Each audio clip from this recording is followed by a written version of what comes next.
Hedgehogs, aren't they one of the cutest animals?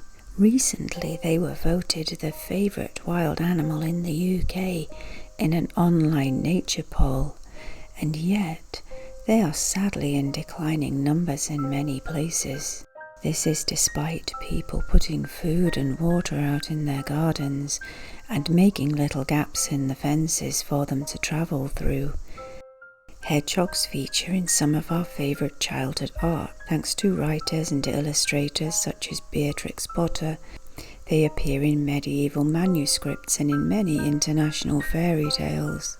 Hedgehogs do have some interesting folklore. They are known as liminal magical creatures, travelling along the edges, able to pass into the different worlds and out again. The fairy worlds and the human worlds. In some cultures, the hedgehog is regarded as a positive animal, and yet in others they have a much darker reputation. They are seen as very dual-natured. How very fairy. Let's have a look at some hedgehog folklore. The oldest word for the hedgehog found so far in history is igl, I-G-L. This is a Germanic word and so related to Northern European languages such as Swedish, Norwegian, English and Dutch. This word still has use today in modern Sweden, where hedgehogs are called igelkots. The name Högön was also used as a dialect name for hogs in England. Small pixies and bogies would transform into these hogs. Up until the 15th century in England, hedgehogs were known as urchins. After this time, the snuffling little pig that lives in the hedge started to become known as the hedgehog, although I know many places where the name urchin is still used. These enchanting solitary animals are found across all of the 4 countries of the UK, across continental Europe, all the way across to Russia and into China, into Africa. Shuffling through the woodlands and gardens, the cemeteries and abandoned places, only coming together to find mates and breed. The grunting at which time is quite astonishing, let me tell you. My husband and I once investigated the strangest loud noise near our cottage in Devon, wondering what on earth was going on. We found a quite small hedgehog male who was courting his female. We also saw him threaten off slightly larger hogs at other times. It is strange that this solitary animal has a collective name of an array. I mean, when would you see an array of hedgehogs? Think of an image of a hoggy, and it will most likely be a slowish, ambling creature with roughly 5,000 magnificent spines shuffling around like little old people, and yet, when startled, providing he or she hasn't resorted to curling in a tight ball, they will pick themselves up on surprisingly long legs and run at speed quicker than most humans can walk. There was a belief that the spines would protect hedgehogs that fell from great heights, allowing them to safely bounce. The hedgehog has a strange habit of covering these prickles with its own saliva made into a slimy froth, and it is thought that this could be because of the huge amount of hedgehog-specific fleas and mites and ticks they have. Maybe this is one of the reasons why in Gaelic their name translates to English as the horrible one, or the little ugly thing. It would seem that hedgehogs are quite comfortable taking on and fighting snakes. There is a thought that they are actually immune to the venom, and research has shown some immunity. The adder, that is the UK's venomous snake, would also not have had the strength of jaw to strike and poison a hedgehog where it has spines. However, hitting where the fur sits, the legs or face, could be disastrous. In Britain, the hedgehog had a dreadful and dark reputation. They were creatures of the twilight and dark hours. In the medieval era, farmers considered them sneaky thieves, swearing blind that hedgehogs would steal into the cattle shed at night and suckle all the milk from the cows' udders. This seems quite ridiculous, really. The hedgehog is a short animal.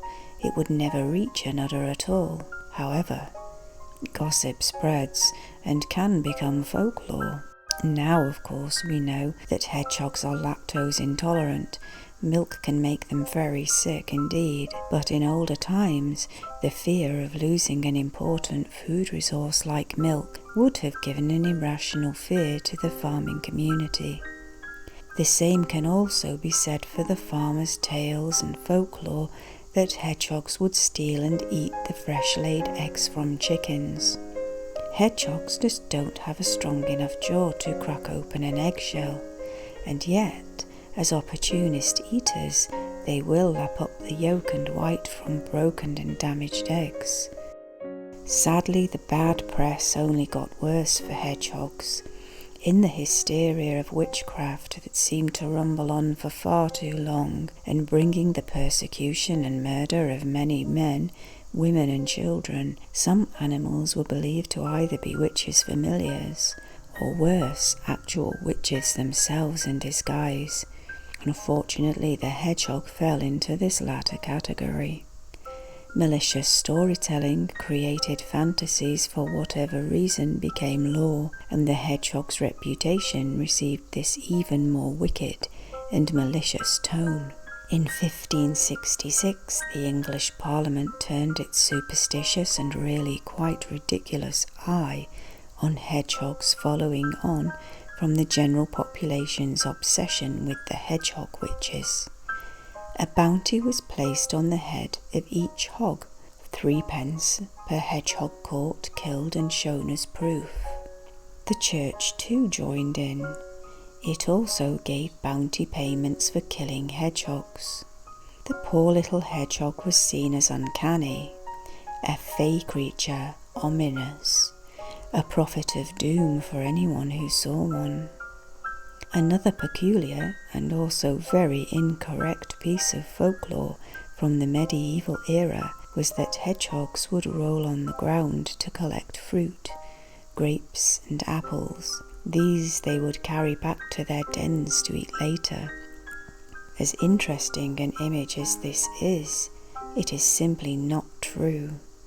Hoggies keep their spines flatter to the body. They only collect objects by accident. At the fascinating Museum of Witchcraft in the beautiful village of Boscastle in the Celtic county of Cornwall in England, among the many interesting pieces there is a small silver-coloured metal hedgehog talisman. It is still kept in a dried, mud-filled bag with its card. The mud was caused by a terrible flood of 2004 that decimated the village, yet left the museum standing. The original card with the bag reads, "A piece of Cornish history, number 16, the witch hedgehog." The hedgehog was one of the animals witches turned themselves into, radiating their powers into non-believers through the spine tips of their bodies, giving them good fortune and luck. But it was only a trick to get them to succumb to the witch's powers when the moon was on its last quarter to remove evil spells. This is still a very strong belief in Cornwall to this day.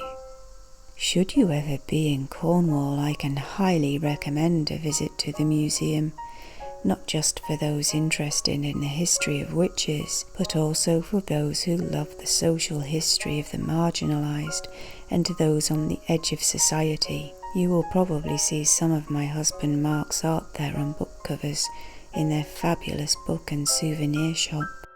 Let's look at some more folklore that hedgehogs have gathered on their spiky spines, this time from other countries and cultures around our curious world. Hochi Witchy is the name the Romani people give to the hedgehog, and with their travelling way of life, a plump little hedgehog would have been a good food source of protein. The community would roll the killed hog in clay and bake them in a fire. When the clay was removed, the spines and the coarse hair would be freed, making for a more appetizing and also a much safer meal.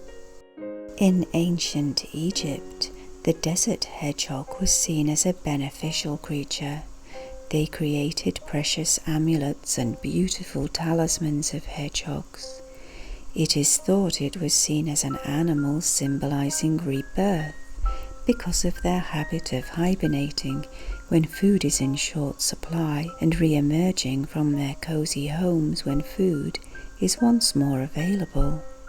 Could it be that the Egyptian people believed that hoggies had been resurrected, emerging from their underground holes as the dead rise in the Egyptian religion? The Mongolian people have a folk tale called The Clever Little Hedgehog. In this story there are 3 friends, a wolf, a fox, and a hedgehog. A caravan of traders has passed them by, and a juicy ripe plum has fallen from a sack. The 3 friends decide to compete to see who will win the prize of this perfect sweet fruit. The wolf had a brilliant idea. Whoever had the reputation of getting drunk first should win the plum. Puffing his chest out, he declared he got drunk at even the tiniest sip. "Ha, that was nothing," scoffed the fox. "A mere sniff of alcohol and he was drunk." They both looked to the little hedgehog, who they always teased as he was so small. He was swaying side to side. "I even get drunk just hearing about alcohol," he slurred. Reluctantly, the wolf and the fox agreed the hedgehog was the winner. But just before the little hedgehog could take the plum, the jealous fox intervened. "Wait," he shouted, "we must have another competition. Whoever can run the fastest will win the plum." It wasn't fair, but they all agreed, because the hedgehog had already thought of a clever plan. He could never win with his short legs, but he was a very clever fellow. The wolf and the fox set off, and the hedgehog grabbed hold of the very end of the fox's tail. The fox sped past the wolf, and just before the finish line he stopped arrogantly to look back to see how far away the other 2 were. At this point the hedgehog let go of the fox's tail and scurried underneath his belly and over the finishing line. The fox saw him there, and he turned to the fox and shouted, "Ha, fox friend, what took you so long? I have been waiting here a long, long time."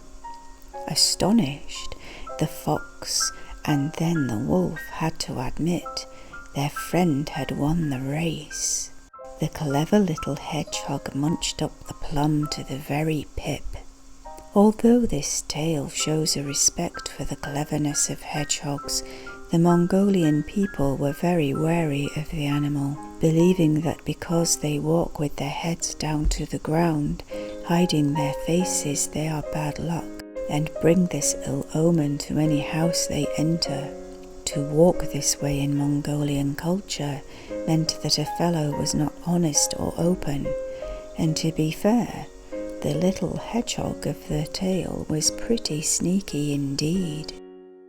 The Russian Veps culture features a hedgehog in their creation mythology. It is said that in the earliest of times there was only water. There was no land at all, only an enormous lake. It was a giant hedgehog that found and stayed in the lake, creating the dry land with its body and with its needles. Another creation story featuring the hedgehog is from Latvia and Lithuania. In this, God made heaven and earth, but he got the measurements wrong, so the earth was too large for heaven. The hedgehog always known as a wise little creature, suggested that God squeezed the earth to the same size as heaven, and so the mountains were created. As a gift of thanks for such a perfect idea, God gave a suit of perfect needles to the hedgehog for protection. A similar tale is told by the Romanians and the Banat Bulgarians. Another Balkan legend has a hedgehog. The tale is told that the sun decided to marry the moon, and all the animals of the land were invited to the wedding. Only the hedgehog of all the animals did not turn up.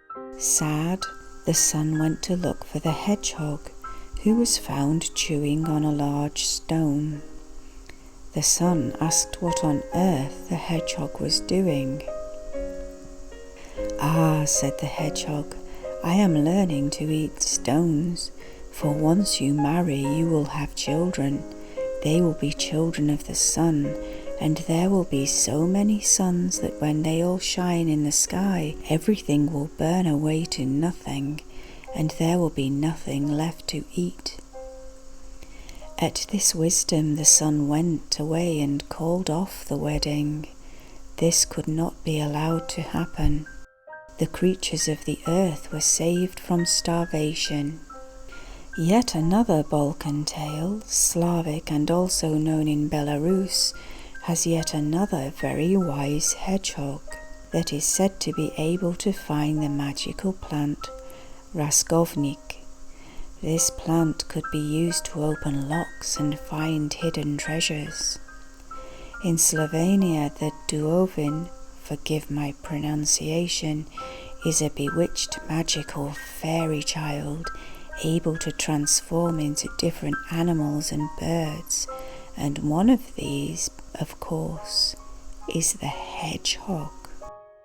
From the Sumerian times through to the eras of the Greeks, hedgehogs have been associated with the mother goddess. In Sumer, this was Ishtar. The Minoans and Mycenaeans created beautiful small figurines that have been discovered of hedgehogs, along with their images painted on vases and beautiful bowls. In Greece, Rhodes and Etruria, before the 6th century BC, small vessels were created that were burial urns for little children. A connection may be to the great mother goddess and her regenerating womb. I find this similar to the Egyptian connection of burial and resurrection and hedgehogs. Greek belief also had it that hedgehogs predicted the weather, believing their burrows had 2 entrances. If a storm would blow one way, the hedgehog would block that hole and use the other one.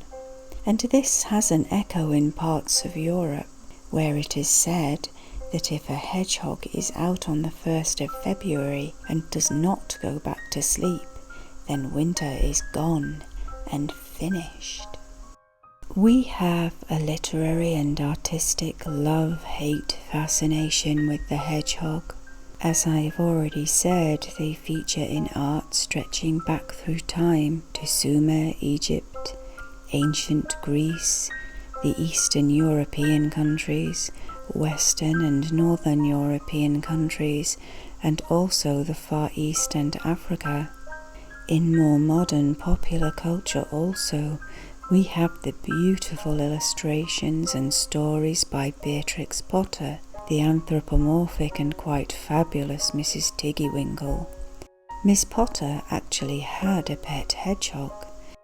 Unfortunately, to counter this, William Shakespeare had the dislike of hedgehogs typical of his era, using them as insults in many of his plays. In Richard III, the king is insulted as a hedgehog. In A Midsummer Night's Dream, the fairies recite a protective poem-like spell over the drowsy Titania.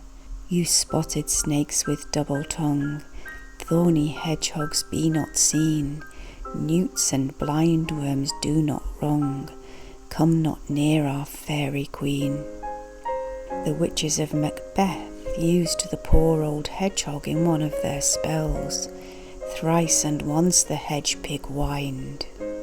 Another children's tale with a most peculiar use of hedgehogs is of course Alice's Adventures in Wonderland, where the wicked and quite bonkers Red Queen uses poor hedgehogs rolled in a ball for her game of croquet, for heaven's sake. The Brothers Grimm collected a tale called Hans My Hedgehog, and Rudyard Kipling has a hedgehog called Stickly Prickly in one of his Just So stories. There is also a really beautifully folkloric Russian animation film that can be found on YouTube called The Hedgehog and the Fog. I will put the link below. And finally, there is of course the super speedy and rock happy Sonic. Hedgehogs. Odd little gorgeous funny comical animals. They have a history and folklore of wisdom, magic, witchcraft, fairies, and sometimes very dark omens. And they are also one of the first creatures we imagine when we think of autumnal woodlands at twilight, haunting foggy landscapes, ruins and wild gardens. They have an atmosphere of wild ancientness. They are indeed a most folkloric and mythical creature. I have added some links to hints and tips about how to create hedgehog-friendly gardens and how to care for our wild hedgehogs. You can find these in the description. If you want to help injured and sick hedgehogs, there is usually a rehabilitation centre near you, or even a nature reserve. I've also popped the link to the Russian animated film as well because it is so dreamlike and beautiful. There it is. Our beautiful funny little hedgehogs have their own episode. If you have any hedgehog folk stories, or if you know of any other hedgehogs in literature and art, please share with me in the comments below. I hope you enjoyed this time's telling of tales. If you have enjoyed this video, please hit like and subscribe, and hit the little bell symbol too for notifications of our next installment. Please do tell other people about the channel. Let's try and grow a community of fairy and folktale lovers. All of these little things help the channel and also keep our stories alive. Until next time, dear friends, keep well, brightest of blessings, and remember, don't play with the fairy folk, or you may end up in one of my folk tales yourself.